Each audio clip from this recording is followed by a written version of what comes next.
What's going on, you guys? So George Ferocious Kambosos. Many say this is his last fight. This is the most important fight of his life. This rematch with Devin Haney. He has the advantage being at home, right? He has the advantage being at home. However, it don't seem like many people think he has a chance to win this fight, considering how the first fight played out. It was a bigger arena the first go round. It was a bigger fight the first go round. Now it seems like it's a smaller venue. A lot of people don't seem to really believe that he has a chance, or what could he really do differently in a rematch with Devin the Dream Haney. But George Kambosos seemed to be pulling out all stops to make sure he's best prepared as possible going into this fight. They say he switched trainers, all kinds of other things, right? He shaved his head. He went back old school. He's even been living in his gym. And yeah, he says this: I know I'm the underdog. I am back to familiar territory again. A lot of people have written me off, but I haven't shaken the world before, and I can shake it again. I have copped it from some unqualified idiots, but I haven't lost my self-belief. The kind of competitor I am, yes, he beat me in the first fight, but if someone beats me the first time playing chess or PlayStation, I will come back straight away. I will study how to beat them until I beat them. It drives me crazy not winning. So George Kambosos is hell-bent on getting the job done in this rematch. Is this a cash out? Is this him just trying to get this last big payday? Because let's be honest, in the first fight, he seemed super confident. He was talking all over the place. You couldn't get enough of George Kambosos, right? He was everywhere, doing everything, saying everything. Now,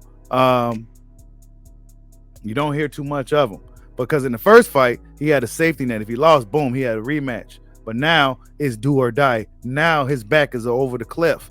If he takes one more step back, he's falling off that cliff, right? So George Kambosos got to do nothing but go for it, going into this fight with Devin the Dream Haney, because this is likely his last fight. And then it says Ferocious is leaving no stones unturned in preparation and has made a makeshift bedroom in his Mortdale gym, temporarily moving out of the family home with his wife Beck and kids, also heading to Portugal to visit her grandmother to give Kambosos even more time to dedicate to training. He has a mattress, a TV, old boxing videos, and a few books to keep him company.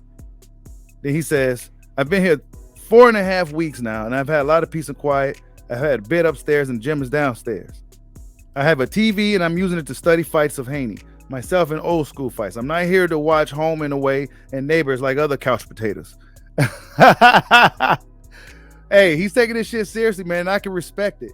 You know what I'm saying? He went back old school. He put himself in isolation, away from everybody. And yeah, man, he's going to come out an animal, the best version of himself to be prepared for a tough task in Devin Haney.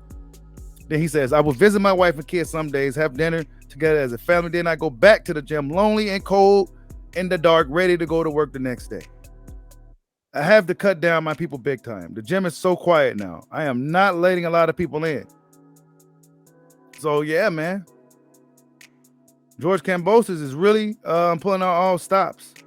Then he says, this business is brutal. I know the burden of being a world champion and the curse that comes with holding all those belts. Haney deserves respect. He is a great boxer, a champion, but now he is the hunted. And I want to take all the belts off of him.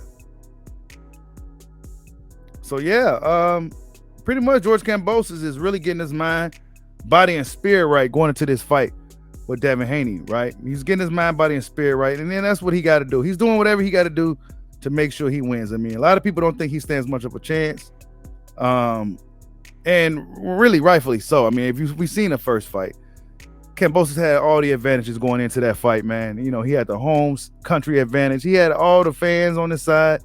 And he had every advantage except for maybe the stature as a person, as a man, right? And he still came up short in that fight in a huge, huge way. Came up with a lot of excuses. Even changed trainers, I believe, right? He said he changed trainers and everything else, right? You know, SOG Andre Ward has some things to say about Kambosos as well. SOG has been a little bit more outspoken, a little bit more. He hasn't been as diplomatic as he's been a little bit more. You know, he's been talking about Canelo Alvarez, said he ain't got no prime names on his resume. He's been talking about Triple G, how Triple G just came for the check. And now he said George Kambosos is a confused man going into this fight. SOG says this. I expect Devin Haney to do the same thing, but to do it a little better this time. He went across to the world to deal with a time zone, deal with ruckus fans. Australian fans are great fans because he didn't know if his father was going to be there, his chief trainer. In the 11th hour, his dad was able to get there. That's a lot of emotional pressure and stress that a fighter has to deal with on top of being in the biggest fight of your life on the road overseas. And he handled that and took care of business. And that's what Devin Haney did, man. So this is why a lot of people believe that he's going to go up in this fight and do his thing. It's really, I mean, it's hard to believe. It'll be hard to imagine Devin Haney really losing. Then it says, if Kambosos was going to get Haney, I think it was going to be that night. I'm not sure Kambosos could do much more. He'll try harder, but what could he do to be smarter? Right. That's the thing, right? The first fight was his best chance. Best chance. He had all the eggs in his basket. And he crushed them all. Right? He laid an egg in the ring.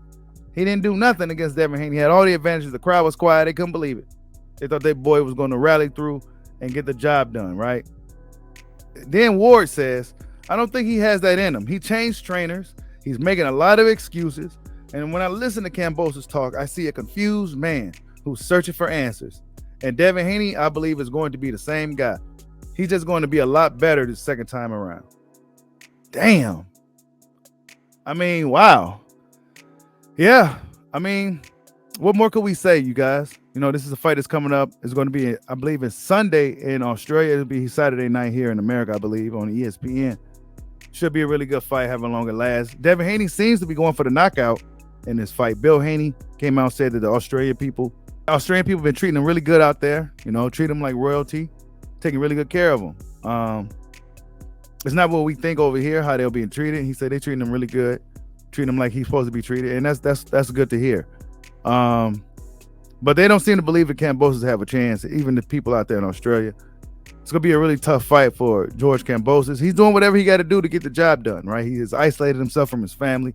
He locked himself in a room in a gym with just a TV and some old boxing videos and Devin Haney footage, right? So, yeah, he's doing what he got to do to get the job done. Will it work for him? I don't know, man. You know, I think sometimes some guys just got your number, and I think Devin Haney is one of those guys. But tell me what you guys think. Do George Kambosos stand a chance in this rematch against Devin the Dream Haney? Like, subscribe, holla at your boy. Peace out.